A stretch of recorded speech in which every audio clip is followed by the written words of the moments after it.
अस्सलाम वालेकुम। अबरार रशीद आपकी खिदमत में एक मरतबा फिर हाजिर है और मेरी आपसे हमेशा की तरह वही रिक्वेस्ट कि अगर अभी तक आपने इस चैनल को सब्सक्राइब नहीं किया तो इसे सब्सक्राइब कर लें। जो बेल आइकन या घंटी का बटन है ताज़ा तरीन वीडियो के नोटिफिकेशन के लिए उसको ज़रूर प्रेस कीजिएगा। आपका बहुत बहुत शुक्रिया। खबर यह है कि बिल आखिर भारत ने न सिर्फ उस हादसाती हमले का एतराफ़ कर लिया बल्कि अब ये भी बताया गया है कि उस पर बाकायदा इंक्वायरी की जा रही है और इंक्वायरी किस स्टेज पर पहुंची है, उसका नतीजा क्या आएगा, उस हवाले से मैं आपको बताऊंगा। लेकिन सबसे बड़ा सवाल जो है वो भारत के मिसाइल प्रोग्राम पर है। इसकी थोड़ी सी तफसील में मैं आपको बताऊंगा, तफसील में जिक्र करूंगा कि हुआ क्या था। जो इब्तदाई तहकीकात हैं उनके मुताबिक जो पाकिस्तान की तरफ से, अगर पाकिस्तान इस बात का दुनिया भर को ना बताता, एहतजाज ना करता, तो आज भारत ने इस चीज़ को तस्लीम ही नहीं करना था, क्योंकि आजकल के दौर में इस तरह की चीज़ों को छुपाया नहीं जा सकता। 8 और 9 मार्च की दरमियानी शब पाकिस्तान के जो एयरफोर्स का रडार सिस्टम है उसने किसी चीज़ को देखा कि कोई चीज़ भारत की जानिब से, पहले उसने यू टर्न लिया, फिर पाकिस्तान में आई और पाकिस्तान में पंजाब लाहौर के करीब जो मियाँ चुनू का इलाका है वहां जाकर वो चीज़ गिर गई। अब उसके बाद जब इसका तज्जिया किया गया, इब्तदाई तौर पर पाकिस्तानी मीडिया में हस्ब मामूल यही कहा गया, जनाब ये कोई पाकिस्तानी फौज का कोई मशाक त्यारा था, यानी तरबीती त्यारा था जो कि गिर कर तबाह हो गया। हालांकि मेरे समेत मीडिया के बहुत से लोगों को ये मालूम होना चाहिए कि रात के 2 या 3 बजे ये जो मशाक त्यारे हैं ये उड़ान नहीं भरते, जिनको मशाक का मतलब ये है कि तरबियत देना, तरबियत आप दिन के वक्त देते हैं। खैर, जब उसका तज्जिया किया गया तो पता चला कि ये सुपरसोनिक मिसाइल है। अब इसने तकरीबन कोई मेरा ख्याल है 350 या 400 किलोमीटर का जो फासला है वो पाकिस्तानी अफवाज के तर्जुमान के मुताबिक 3 मिनट और 24 सेकंड में तय किया। सुपरसोनिक आप समझते हैं कि माक 1 या माक 2 की स्पीड होती है, यानी आवाज़ की रफ्तार से 1 या 2 गुना या 3 गुना ज़्यादा। यानी जब आवाज़ की रफ्तार से ऊपर हो जाए तो उसको मैक 1 कहते हैं, जब 2 गुना हो जाए तो मैक 2 कहते हैं। तो ये तकरीबन कहते हैं कि आवाज़ की रफ्तार से 1.5 गुना ज़्यादा यानी स्पीड में था। पाकिस्तान ने एहतजाज किया, पूरी दुनिया को बताया। हालांकि ये मिसाइल जो था वो आर्म्ड नहीं था, असलहे से लैस नहीं था। उसके बाद 6 दिन गुजरने के बाद भारतीय वजीर दिफा जो है वो अपनी पार्लियामेंट, जिसको राज्यसभा या लोकसभा दोनों में से एक, राज्यसभा अपर हाउस है और लोकसभा जो है लोअर हाउस है, भारत अपनी पार्लियामेंट को उन्होंने बताया कि ये बात दुरुस्त है, एतराफ़ किया और कहा कि हमें इस बात का अफसोस है, ये एक हादसा था, मान लिया। पाकिस्तान ने क्या किया? पाकिस्तान ने कहा कि हादसा था तो इसकी मुश्तरका तहकीकात की जाए, यानी जॉइंट इन्वेस्टिगेशन।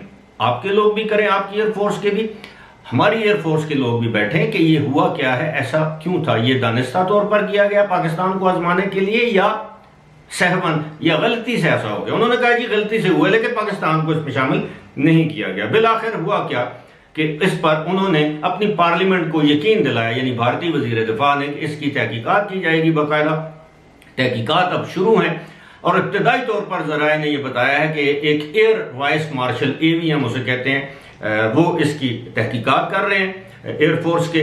और पता ये चला इब्तदाई तहकीकात में कि एयरफोर्स का एक ग्रुप कैप्टन, अब एयरफोर्स का ग्रुप कैप्टन मेरी मालूमात के मुताबिक जो है वो पाकिस्तानी मेजर या कर्नल के रैंक का होता है।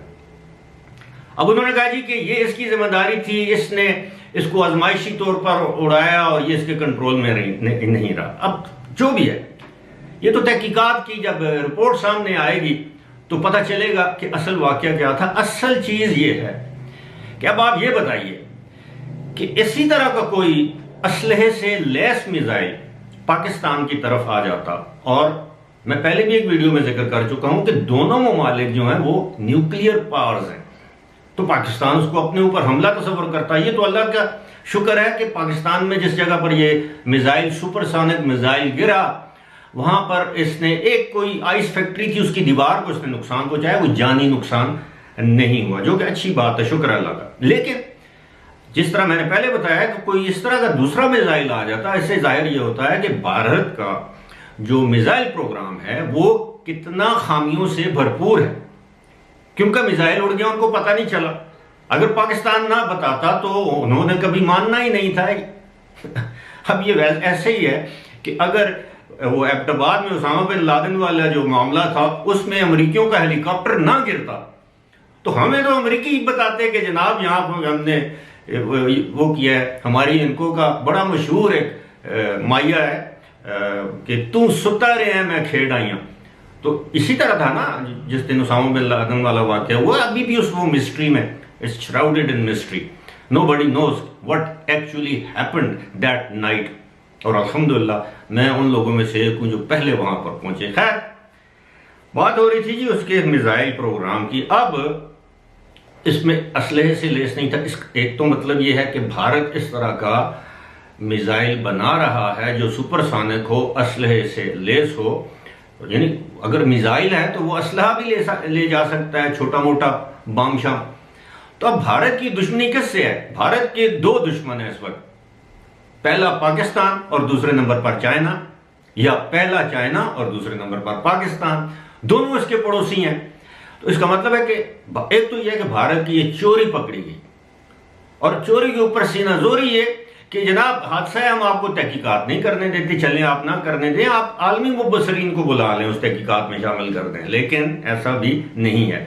ये बहुत बड़ा सवालिया निशान है अब भारत के उस एटमी प्रोग्राम पर जिस पर भारत अपने तौर पर फख्र करता है कि जी हमारा ज़बरदस्त एटमी, मुझे तो उनके 2-3-4 मिसाइलों के नाम आते हैं जो कि एटमी मिसाइल जिन्हें हम कहते हैं। जिस तरह पाकिस्तान के बाबर है, गोरी है, हंजा है, हतफ है, शाहीन है, इसी तरह उनके भी हैं, अग्नि है, पृथ्वी है, पता नहीं और कौन कौन से। ना मुझे दिलचस्पी है क्योंकि मैं दिफाई तजियाकार या डिफेंस एनालिस्ट नहीं हूं। मैं तो वो बात कर रहा हूं मोटी मोटी जो मेरे सामने आई है और जो कि बड़ी तशवीशनाक है। अब आप ये अंदाजा कीजिए कि कल को पाकिस्तान की तरफ से इस तरह का मिसाइल वहां पर चला जाए और पाकिस्तान कहे कि हादसा है, तो भारत ने तो पूरी दुनिया में वावेला कर देना कि देखें जी पाकिस्तानियों ने क्या किया हमारे साथ। वहां तो कबूतर भी उड़ के जाते हैं, उसे कहते हैं पाकिस्तान से जासूस कबूतर पकड़ा गया। वहां पे तो कोई पतंग बॉर्डर से कटी जाए, उड़ती हुई वहां पर जाए, उस पर भी शक किया जाता है जी इसके अंदर कोई चिप लगी होगी, ये पाकिस्तान से आई है। लिहाजा भारत को जिम्मेदारी का मुजाहरा करना चाहिए और अपने एटमी मिसाइलों में जो कन्वेंशनल मिसाइल हैं उनकी इन्वेंट्री को देखना चाहिए और देखना चाहिए किन हाथों में है। अब आप एक बच्चे के हाथ में, वो पिछले दिनों में वीडियो भी देख रहा था, बच्चे के हाथ में आप क्लाशनकोव दे दें और जब उससे चल जाए, आपने देखा था वो पाकिस्तान में एक शादी में फिर उससे क्या हुआ था उस बच्चे से। इसी तरह अगर वहां पे इस तरह के मामलात हैं, जब इंक्वायरी हो जाए तो कम अज कम और कुछ नहीं तो इसकी रिपोर्ट पाकिस्तान के साथ शेयर जरूर करें और भारत पाकिस्तान से इस मामले पर माजरत करे। अभी तक भारत ने कहा कि हमें अफसोस है, we regret, no they should apologise. फिलहाल इसी के साथ मुझे दीजिए इजाजत। खुदा हाफिज।